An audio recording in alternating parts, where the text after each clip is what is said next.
Hey guys, I wanted to show you how to color with the ProMarkers a little bit. This is my first tutorial on them. We'll see how it goes. Anyway, I stamped off this wreath at Stamp Club this week. My friend Linda really liked it, and she said, I'd like to see how you color that.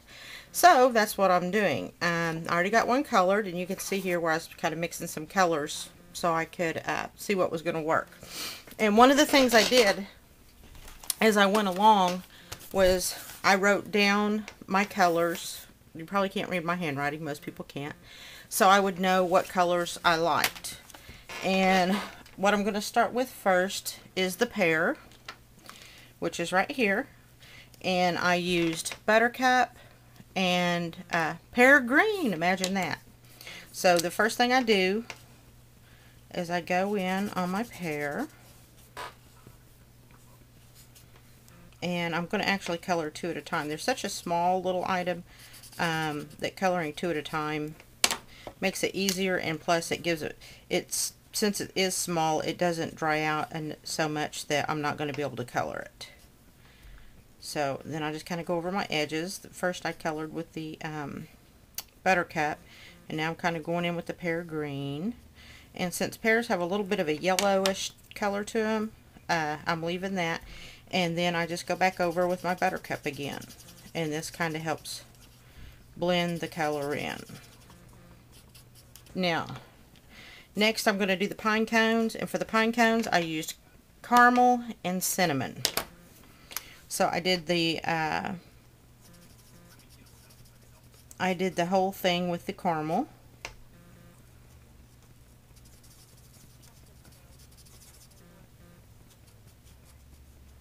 And it kind of goes pretty fast when you know what colors you'll be using. And remember, it doesn't have to be perfect, because if I tried to make it perfect, it'd probably drive me crazy. And then this is the cinnamon, and with it just kind of leaves a little, it's just a little bit darker, and I just kind of went in where the stripes are, which would be like underneath the edge of the pine cone,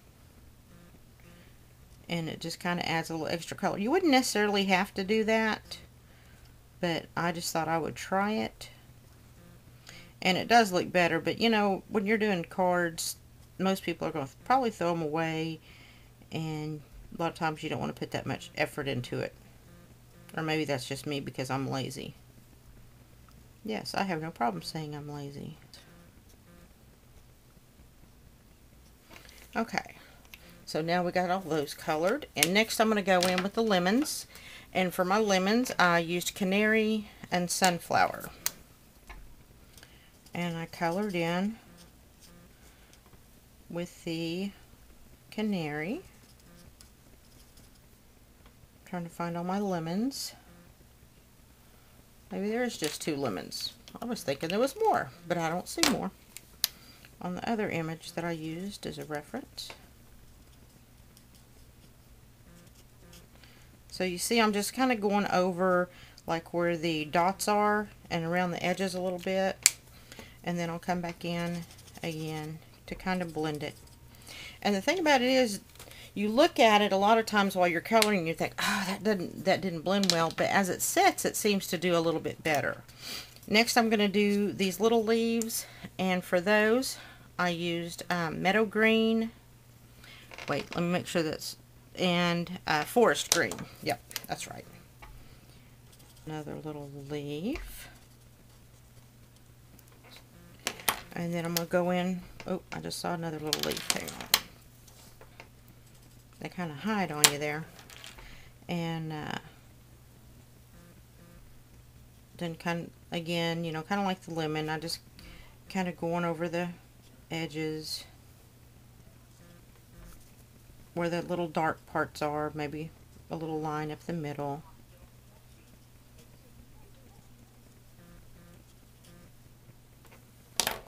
And then I'm going to go back over it with my lighter color to help kind of blend it. And it also makes the leaves just a little bit darker. Okay, for the apple, I used Primrose. and berry and poppy. And the berry and the poppy are very close in color, but it still was able to give a little bit of extra definition to it. So on the apples, I color it all with the primrose. I think I'll just do 3 at a time. And the good thing about the ProMarkers is that they have a chisel tip, so you can color a larger area, and then they have the finer tip, so you can do a little bit more detail. And on the apple, I just want to leave a little bit of yellow there, and it actually won't even look yellow by the time I get done with it. But it kind of gives it a little highlight area.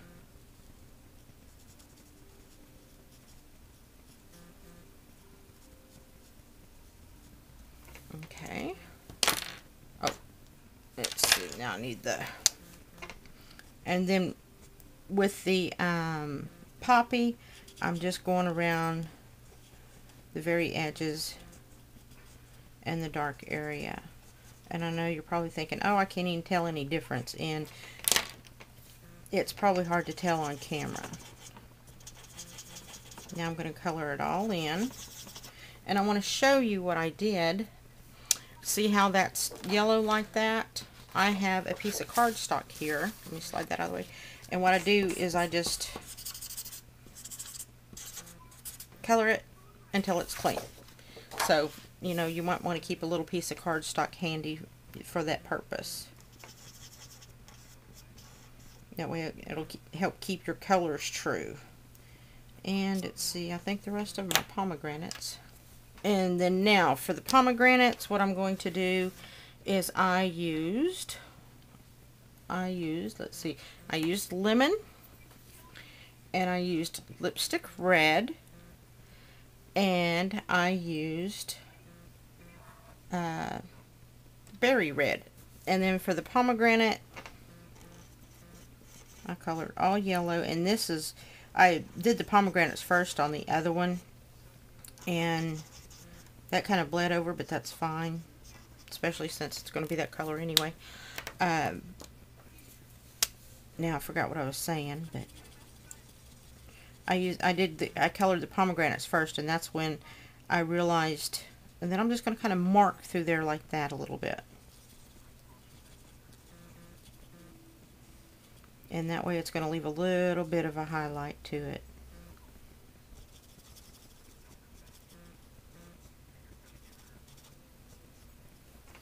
Okay, now I'm going to go over with this one. And again, I'm just going to kind of go around the edges where the lines are and the dots are.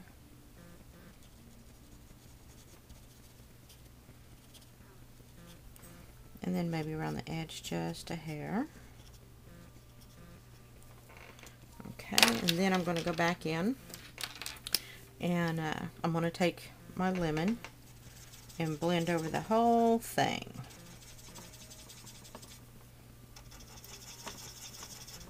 Now, since I'm fixing to do the inside of a pomegranate again, I'm going to clean my tip a little bit.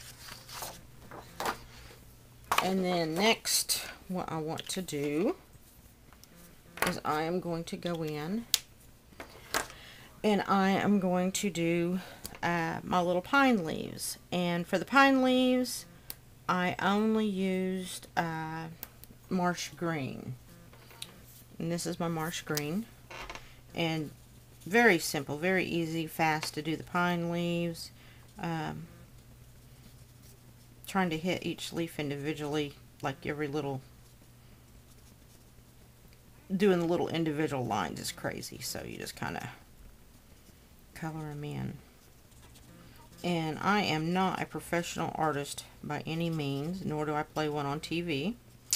I'm just like you guys, just a home crafter who likes to try new things and get new toys. And yeah, y'all can say, oh, I don't get new toys, but I know you do. Let's see, I think I got all my leaves. See how fast this is going? And I didn't do any highlights or anything with that. Now, for my ribbon, I used poppy if I can find it over here. Here it is. I used Poppy and Crimson, which these two are a lot alike too. And I just went over the whole ribbon. Oops, got out of the edge of there. That's alright.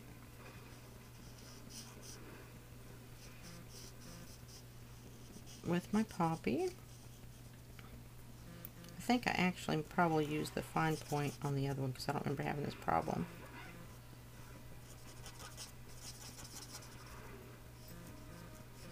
I'll have to send this Christmas card to somebody I don't like since I messed up, huh? Okay, and then I'm going to get my fine point and I'm just going to go over the darker areas.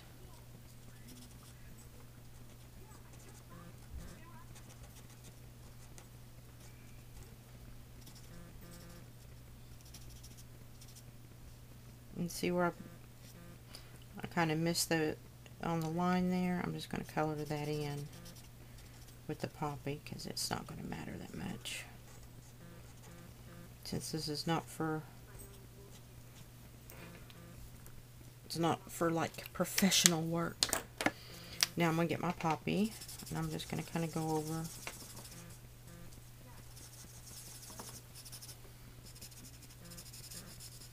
and blend it all in again. There. And there you go. There you have it. You have a pretty little wreath and it didn't take much time at all to do.